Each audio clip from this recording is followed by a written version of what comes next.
মোস্তাফিজুর রহমানকে আইপিএল থেকে বাদ দেওয়ার ঘটনায় তার সতীর্থরা চুপ কেন, এমন প্রশ্ন ঘুরে বেড়াচ্ছে সোশ্যাল মিডিয়ায়। ভক্তরা বলছেন মোস্তাফিজ নোংরা রাজনীতির শিকার। এ ঘটনায় অনেকেই দাঁড়িয়েছেন মোস্তাফিজের পাশে। সোশ্যাল মিডিয়ায় তাদের অবস্থানের কথা জানান দিয়েছেন স্পষ্ট করে। এমনকি ভারতের কিছু ক্রিকেটাররাও মোস্তাফিজের হয়ে কথা বলেছেন। ক্রিকেটের নিয়ন্ত্রণ সংস্থা আইসিসি স্বয়ং এ বিষয়টিতে বেশ উদ্বিগ্ন, কিন্তু দেশের ক্রিকেটাররা এবং মোস্তাফিজের সতীর্থরা এ বিষয়ে একেবারেই চুপ, যেন কোথাও কিছুই ঘটেনি।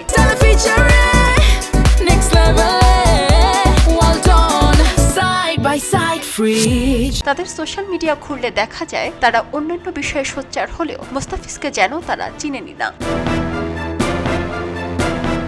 অথচ নানান বিষয় নিয়ে সবসময় সোশ্যাল মিডিয়ায় সরব থাকতে দেখা গেছে দেশের ক্রিকেটারদের। তাহলে মোস্তাফিজের সাথে ঘটা এত বড় ঘটনায় দেশের ক্রিকেটাররা কেন চুপ? কেন তারা মোস্তাফিজের পাশে দাঁড়াচ্ছেন না? এ বিষয়ে প্রশ্ন থেকে যায়, বলছেন দেশের টাইগার সমর্থকরা।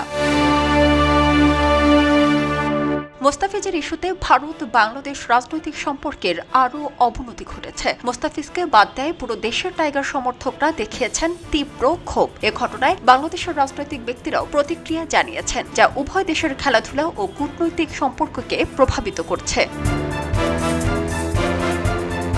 মোস্তাফিজের এই প্রেক্ষাপটে বিশ্বকাপের ভেন্যু পরিবর্তন করার প্রস্তাব দেওয়া হয়েছে। এই আলোচনা এখন আর ভারত বাংলাদেশের মধ্যেই সীমাবদ্ধ নয়, ছড়িয়ে পড়েছে পুরো ক্রিকেট বিশ্বে। তবুও মুখে কুলুপ এঁটে আছেন দেশের ক্রিকেটাররা। মোস্তাফিজের এমন ক্রান্তিকালে কেন চুপ তার সতীর্থরা, সে বিষয়ে থেকে যায় অনেক প্রশ্ন।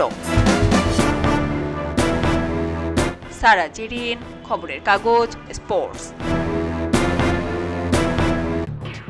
এলো খবরের কাগজ, নিখাদ, নির্ভীক, নিরপেক্ষ।